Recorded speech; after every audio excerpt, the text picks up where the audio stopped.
Hey YouTubers and subscribers, this video is going to be a bit of a retraction for my previous video on female to male hormonal changes.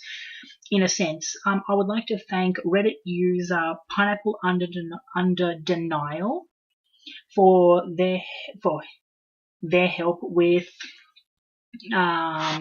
coming up with this. So what I'm going to do is I'm going to go through and simply read what they've written so that I can retract any previously false or misleading information in my previous video. So to begin with,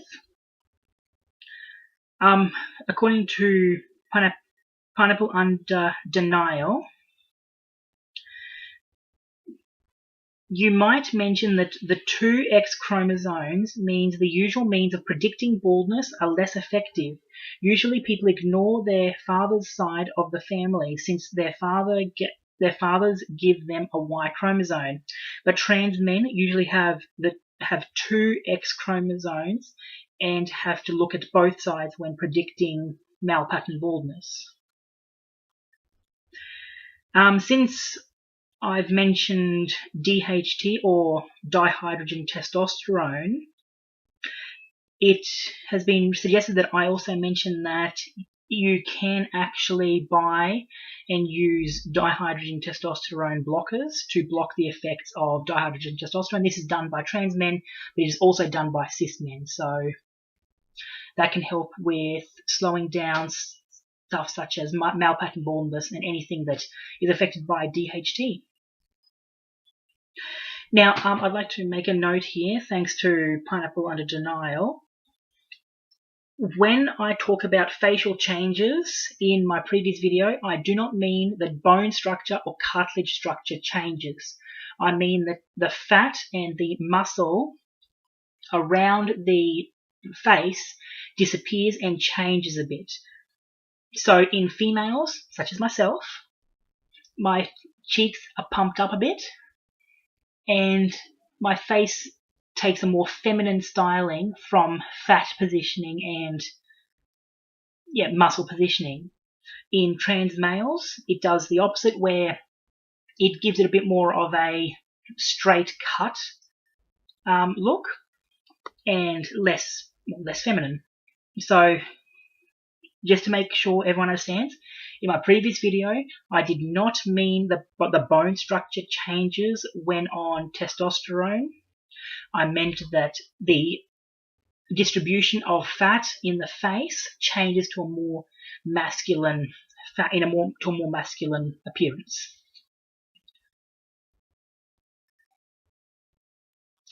That being said, however, if the trans person does begin early enough before the onset of their bones staying in place, such as during puberty or before the end of puberty, bone structure can have a minor change, but that is not a guarantee. Now, regarding how I was talking about the larynx and the Adam's apple.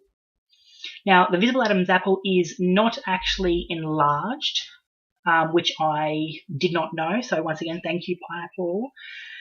What actually happens is the Adam's apple, under the influence of testosterone, leans forward, making it visible in the chest, in the throat, sorry.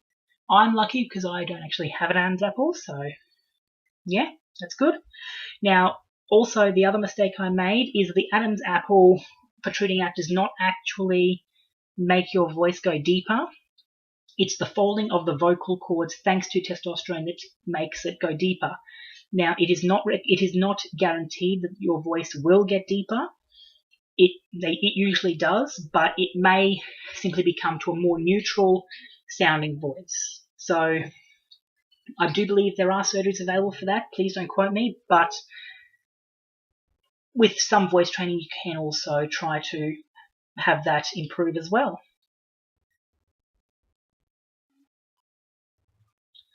Okay, another thing that I misrepresented through Wikipedia, thank you Wikipedia, with the menstrual cycle ending after stopping within 5 months, what I've been told is that there is actually no significant evidence to suggest that that is actually correct.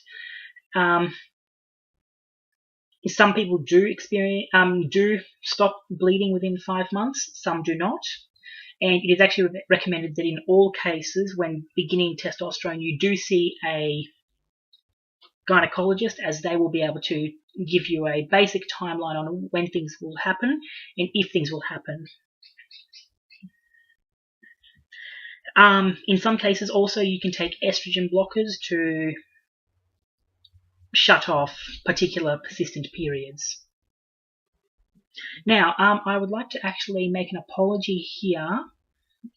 In my previous video, I mentioned clitoromegaly. Now, scientifically, that is the correct word. However, I deeply apologize to all my trans brothers. I was not aware that that can actually cause a bit of dysphoria for you. For anyone watching and doesn't understand, trans males do not refer to their parts as clits, and what they prefer to call it is lower growth. So once again, I sincerely apologize to you, trans brothers. I did not mean any offense. I was simply using the scientific term. But now that I'm aware that lower growth is the used term, I shall use that in any future videos that I create. So once again, thank you, Pineapple. Now, polycystic ovaries.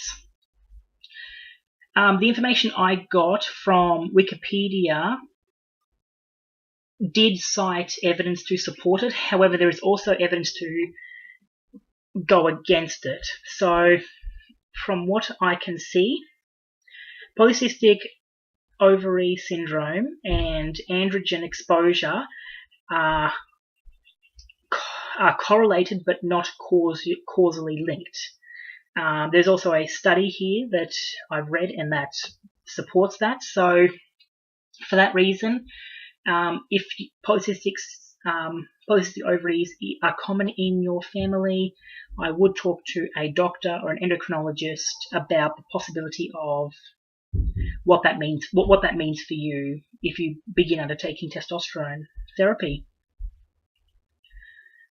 Another thing that I misrepresented instead of really got wrong. Now, while on testosterone, it can become difficult to get pregnant, but it does not necessarily remove fertility altogether. Testosterone is not birth control. Trans men have been known to give birth through even while on testosterone. And for the same with cisgender females, if a transgender male is having vaginal sex and does not wish to get pregnant, it is recommended that they take birth control of some form.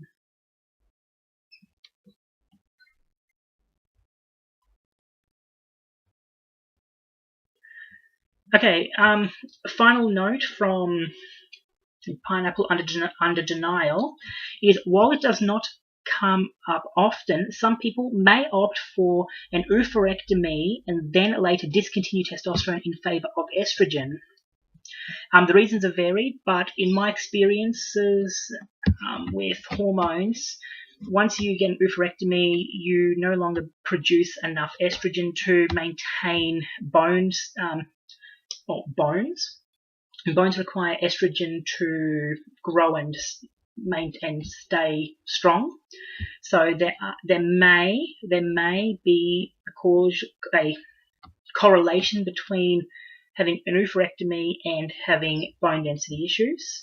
So taking estrogen to supplement that may be an option. Once again, I'm not a doctor, I'm not an endocrinologist. If you have any issues or you feel as though you'd like to discuss that with an endocrinologist or a doctor, please do, because they will know a lot more about it than I do. And thank you. Once again, if I've got anything wrong in this video, please let me know, and I will submit a retraction video similar to this. Once again, a big thank you to Pineapple Under Denial, Reddit user.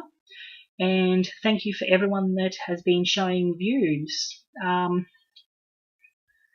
again, if you could please just comment below, I'd appreciate it. And thank you so much for staying loyal.